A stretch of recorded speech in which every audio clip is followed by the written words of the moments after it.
Tu as parlé de la danse il y a quelques minutes et le fait que c'était un vecteur différent de la peinture parce qu'on ne voyait pas le résultat aussi directement, ça passe plus par le regard des autres. Est-ce que tu peux nous en dire un peu plus là-dessus?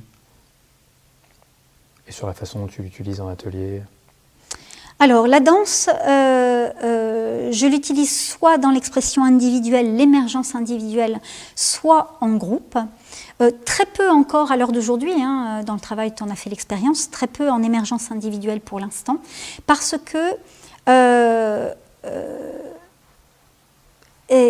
la danse c'est le corps. Le corps l'expression du corps a beaucoup été contrariée par la projection identitaire, puisque c'est ça qu'on voit de moi. Donc la gestuelle, qu'est-ce qui est joli, qu'est-ce qui n'est pas joli, qu'est-ce qui est pudique, qu'est-ce qui n'est pas pudique, qu'est-ce que j'ai envie d'exprimer, qu'on voit de moi. Voilà. Et donc c'est plus direct l'expression par le mouvement, parce que c'est le corps qui exprime directement et c'est directement le corps qu'on voit. Alors que dans une peinture, c'est la trace du geste, c'est très différent. L'impact visuel est direct. Et donc, en ce moment, pour l'instant, en tous les cas, lorsque j'accompagne dans l'expression par le mouvement, sauf si je le fais avec des danseurs ou des danseurs professionnels, je commence plutôt par un travail par le groupe et pour que la dimension unitaire du groupe soit le vecteur majoritaire qui va sous-tendre l'émergence individuelle dans le groupe. Et c'est par exemple des expériences comme tu as pu vivre dans ton premier stage, où sur une musique, on va rentrer dans un rythme, voilà, qui est un rythme collectif extrêmement simple, par une ondulation du groupe.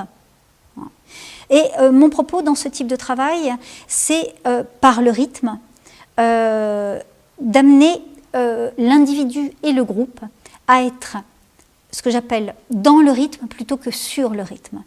J'ai fait cette expérience avec des danseurs professionnels extrêmement saisissantes pour moi, des danseurs qui faisaient des choses tout à fait merveilleuses, un déploiement de leur corps exceptionnel, et de me rendre compte que certains danseurs, énergétiquement, dansaient sur le rythme plutôt que dans le rythme.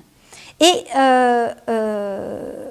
j'en ai fait l'expérience directe en faisant des exercices de danse avec un danseur professionnel, et j'ai été en difficulté parce que dans ma façon de vivre le rythme, en fait, d'être dans le rythme, ma façon d'être dans le rythme, c'est non pas d'être induite par l'extérieur, par le rythme, pour être sur le rythme, par le mouvement, mais de rentrer dans le rythme de telle façon à ce que dans le rythme musical, mon rythme vital, qui est une pulsation énergétique, imperceptible, qui se trouve au niveau ici, de notre plus grande énergie physique, qui est l'énergie sexuelle créatrice, en fait, que mon rythme vital, voilà, soit au mieux de son expression.